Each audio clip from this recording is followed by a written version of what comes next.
Well, we've made it. Today is the day. I know some people have already voted. We understand that.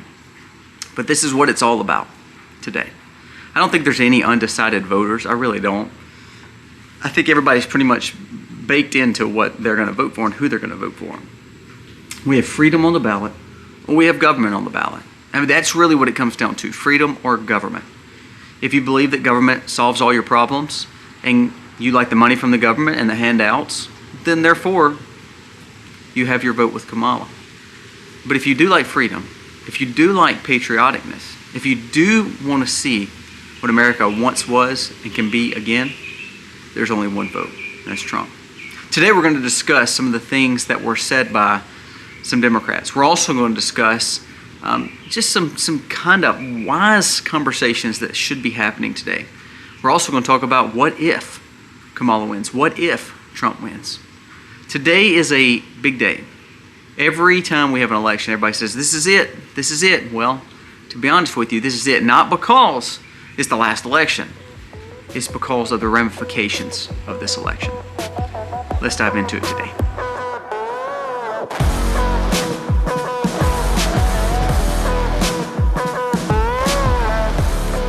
Hey guys, welcome to the Max. Thank you so very much for being here today. If you are new to the channel, go down here, press subscribe, ring the bell. Give us a thumbs up, especially if you like today's content, but also it helps share our message across this platform. We humbly ask that you do that. Now you can see I've got a rain jacket on. It's been raining like crazy here. It is a dark, gloomy morning here in South Mississippi. It kind of represents, kind of the feeling of the day. Now I do have a more positive outlook today than I did in 2016 and 2020. However, I want to make sure the integrity is there too, and that things go on the up and up. There's no gray matter, it's black and white matter, and it makes it where we have yes and no's. And what I mean by that is I don't want someone who passed away in 2018 voting in today's election. I don't want people dropping off massive loads of ballots because it's legally okay but ethically not, like harvesting. I want today to be a day that can honestly say we need a landslide. Here's what I'm saying. No matter what side of the aisle we all fall on, I think we need a landslide victory, because one or two things are going to be proven in that. Either you're going to see that the country truly does want a leader who is wanting freedom, liberty, and less government, or the country either wants or the government has the way to sway that everybody wants communist and more government. Now, I mean, that's really what it comes down to. Now, as men, as I said in a few days ago video, if Christian men would stand up, and if patriots and people who are like-minded to say, you know what, it's my time to be responsible, if we would all stand up and do what we're supposed to do, we would vote for more freedom. But we've made generations of, well, government gives me this, government gives me that, and that's what scares me. But all the while, here's where we're at. We're to a point where these decisions will be made. Now we're going to talk about, first, the cities. I mentioned a few days ago that that Washington State had already had troops on the ground and activated to be in their major cities. I made a comment yesterday on X, and I don't know if people liked it or not, but I said Home Depot and Lowe's are probably doing very well this week. You should have bought stock, because ultimately plywood sales went through the roof for the cities. Washington, D.C. started boarding up. New York City started boarding up. A lot of urban areas in even conservative states started boarding up. Why would you think they'd board up? Would you think they're boarding up because the people with the red hats that's got 47 on the side and people's got a flag on the side, do you think they're going to cause the problems? No. It's going to be the other side. Now let's just go through a few little details. I want to bring up one comment that you can't tell me that it's going to be easy when Trump wins and if Trump wins, and I believe he will. Because I want you to listen to what Jamie Raskin said again. This is just a few days ago, and then he kind of reiterated it again. He says, Jamie Raskin said, let folks cast their votes for Trump if that's their choice. But mark my words, we won't be certified in the election. He might win, but we'll ensure he does not step foot in the Oval Office. Now that's a direct threat, and I laugh because I'm going to use the quote that Democrats use of democracy. Now, we are a constitutional republic. We do go on the election of its people and the populace movement, but it actually is the Electoral College. Once the populace votes, the Electoral College is representing of whatever that state chooses. That's why Trump needs to win handily. Truthfully, he does, because it needs to be so overwhelming that they can't use lawfare to stop it. There's never been a real honest election, and there's never been a time, even since Bush Gore, that it was just handily, other than Obama. Well, that's exactly what we need. We need a handily landslide victory to where the right wins out. This needs to be down ballot too. It needs to be where Trump wins, but also the Senate comes to Republicans, and under new leadership, by the way. McConnell and Thune and Wicker and Cornyn, all of them gone. Ernst gone. They can be in the party, but they do not need to be leadership. We need the time of Mike Lee, Ted Cruz, Rand Paul. Those kind of leaders need to be the ones to do it. Even Rick Scott, I'm okay with that too. But we need true leadership in the Senate. We also need better leadership in the House. Now, I know Mike Johnson is a Trump fan, and I know Trump is a Mike Johnson fan. But we also need a groundedness back to what the Congress is supposed to represent, which is us. I want to see conservative roots come back, the Jim Jordans, the Thomas Masseys. I want them to see new leadership roles. Not to call people and subpoena people and not to have trials, but to simply say, it's time to make a change. We need landslide victories. And the cities are setting up for this because the cities are already closing up shop. Again, they're not doing that because they believe Kamala's going to win and that the conservatives are going to rain down havoc on their towns. Come on. I want you to think about what Raskin just said, though. They're going to try to tie him up. But if all of a sudden Trump wins in a landslide victory, if the Senate starts winning in landslide victories with the R behind their name, Congress, same way, I think it will be so overwhelming that you can't see lawfare actually win out, especially when we have a somewhat Supreme Court justice system that does have more of the conservative right on it. This is when Republicans need to shine. I want you to listen to this, and this is where I think it's important. Joe Rogan came out and endorsed Trump yesterday. Ron Paul, who a lot of people look at as the libertarian, Austrian economics, kind of the leader of the movement of a populist style movement to where freedom and liberty is more important than anything. Again, come back and said, I'd like to work with Elon Musk, with Trump. That's big, bold statements. Massey coming out saying the same thing. So again, you're seeing more libertarians pull towards Trump. The Libertarian Party of New Hampshire, big part of the libertarian movement, again, pulling towards Trump. Dave Smith pulling towards Trump. What we're starting to see is a movement of people who want freedom, saying, you know what? Trump is the answer here. It's not a third-party candidate. It's not any other reason but to vote Trump. This is a good statement from a Twitter follower called Gigabase Dad. It says, all I'm saying, it's kind of weird how every single thing that pushed by our culture in Hollywood and mainstream media happens to be against the Word of God and destroying our society, and not one of them in the A-list community is supporting Trump. They're all supporting Harris. So for the people that wants to see the Word of God fail, the destruction of families, the destruction of society, for those people, the mainstream media in Hollywood, they're all supporting Kamala. Now, I don't know about you, but I've had to mute the Kamala commercials on YouTube, trying to pander to the younger gamers and the younger YouTubers. And to be honest with you, their commercials have been so crass. Is it right to have just so much cursing on a commercial? Is it right to talk about the most defamed things on commercials on television? This is what we're going to have if we allow her to live, if we allow her to win. You're going to have more of a communistic style leadership. You're going to have government handouts. You're going to have spending like crazy. Actually, there's a report that came out, and I'm going to read it. It says 2025, no matter who wins, no matter who wins, the economy will be slow, and it probably is set up for a correction. Now, why are they saying that no matter who wins? Because they're saying the economic time bomb is going to be detonated because Biden and Harris has been so frivolous with spending.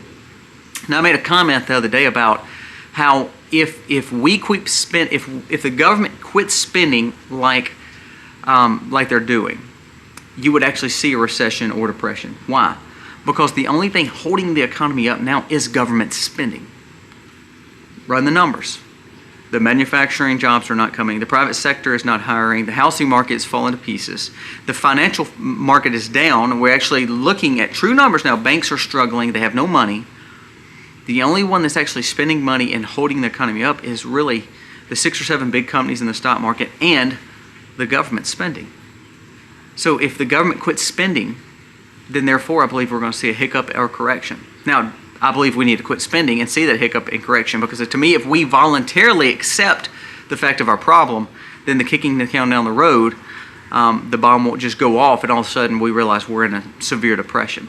So I believe even if Trump wins, I believe there is going to be a tough road to hoe because of the Biden-Harris economics. Now, I'm not saying Trump is not a spender. He needs to cut spending too. Can Elon Musk and Ron Paul and people like that cut government? Yes, they can. But there also needs to be restructuring and help on some of the issues with government subsidies and also the fact of what we're spending on socialist programs. We have to figure out a new way. You either want someone who wants to be innovative and build a new style program for some of these things for the younger individuals, so therefore America can stay strong. You have people that are going back to the gold standard that are pushing Trump because they believe that Austrian economics, they believe that the way of the future is actually going back to what actually worked in the past. Tariffs, gold-backed currency, not as much debt. As in the other side wants more socialist programs, more communistic programs, and more one world government. You don't believe it? Listen to these numbers. Listen to these numbers for Kamala. And I said yesterday, Yuval Harari with WEF came out and said that the destruction of the global world order and the movements that they have benefited through the Obama years and the Biden years would be destroyed if Trump wins again. So that makes you even more reason to vote for him, because if you want America first and you want America to thrive and you want your jobs to be there, then you've got to push away from this narrative of this one world government. Listen to this. We live amongst the most crazy situation of all time where world governments are supporting a candidate. Scotland, 56% to 25% for Kamala. Italy, 46 to 24. Spain, 65 to 17. Sweden, 73 to 13. Denmark, 81 to 7. Germany, 71 to 14. France, 62 to 15. They're all wanting Kamala to win. You know why? Because they know that they need America to be subpar. They need America to join their ranks and really be part of the European Union. They need America to not thrive and be the city on a hill. The reason they don't want Trump to win is because Trump's going to hold their feet to the fire, make them pay their, quote, fair share when it comes to tariffs and comes to making sure that if we're the ones that's got to fund all this stuff across the world, that they're going to join into and pay their part. Also, it's going to make it like Germany, where Germany doesn't have a lot of American-made vehicles, but they want to sell you the Beamers, the Mercedes, the Land Rovers, and so forth when it comes to European cars, but there's no Chevrolets, Fords, and Chryslers over there.